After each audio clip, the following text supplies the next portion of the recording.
My name is Chris Rios.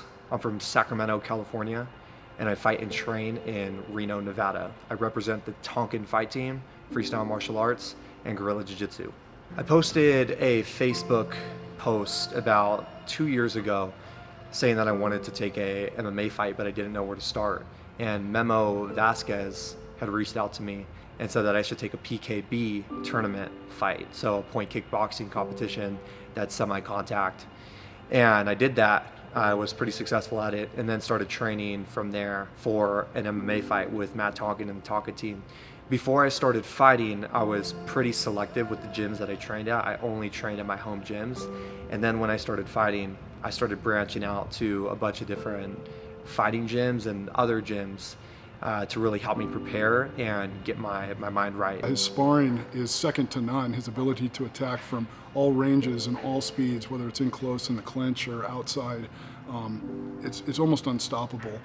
He has the ability to go from very slow, far out to very quick and bring in a lot of pressure on someone. So when I first got into jiu-jitsu, I was actually really cocky because I wrestled in high school, and I just got obliterated by everybody that I rolled against. And from there, I was hooked. I started coming in every single day of the week, training multiple times a day. Still didn't get good really till like a year, 2, 3 years into it.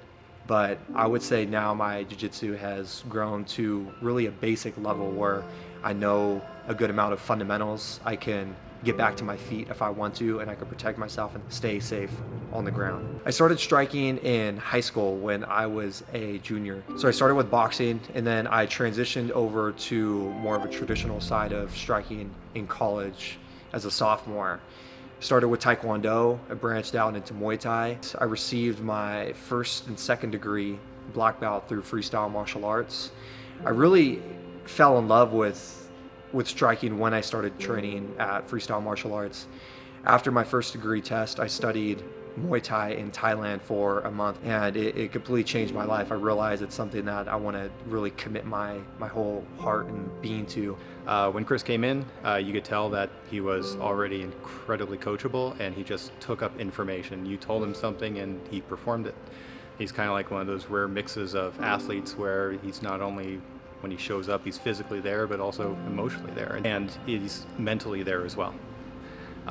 You can show him anything. You can tell that he's actually thinking about it.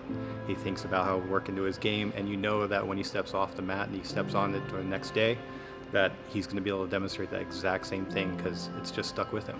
I fight to improve my game. I feel that when you are in the works of a competition and you know it's coming up, you have a fire lit underneath your butt and you're trying to fill all your holes. You're showing up to as many practices as you can. You're scheduling private lessons.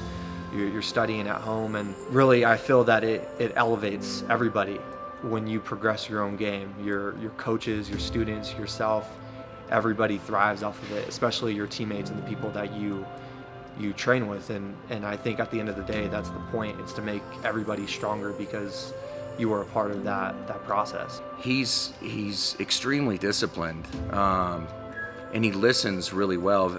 So many people get in the cage, and when they fight, there's this chaos going on in there, and they just kind of shut down. And as much as you're trying to coach them and help them, they just can't hear you. And that's one of the greatest things about Chris. Like, he listens really well. When I'm getting my hands wrapped backstage, I try to let whatever thoughts are going to come in, and then when I get my hands wrapped, gloves are on, I'm ready to go, I'm hitting pads.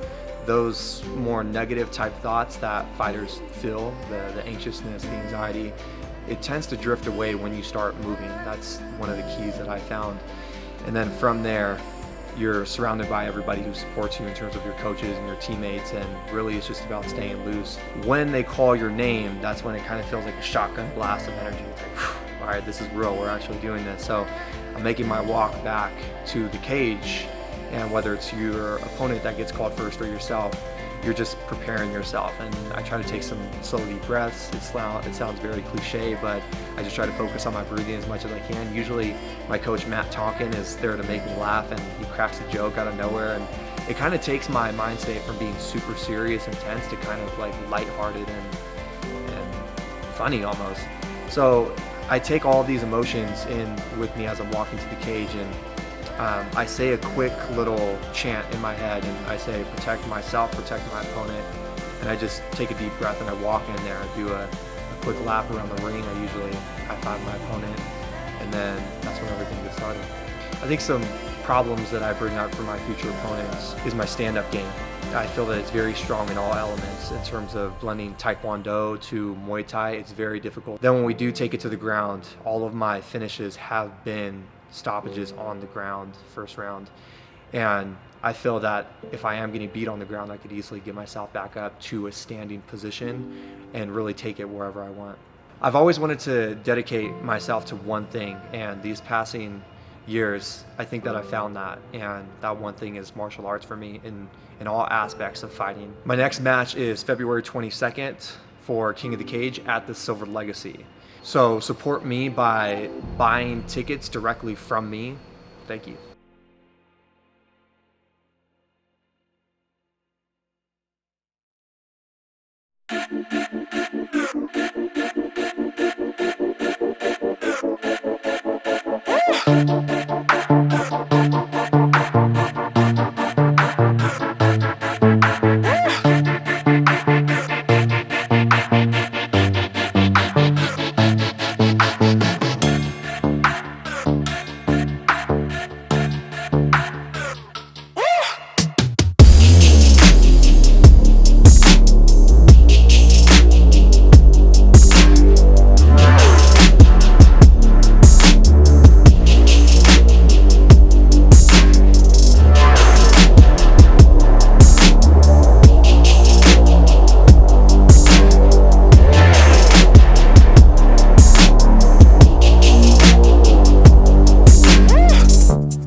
I've always wanted to dedicate myself to one thing, and these passing years, I think that I found that, and that one thing is martial arts for me in all aspects of fighting.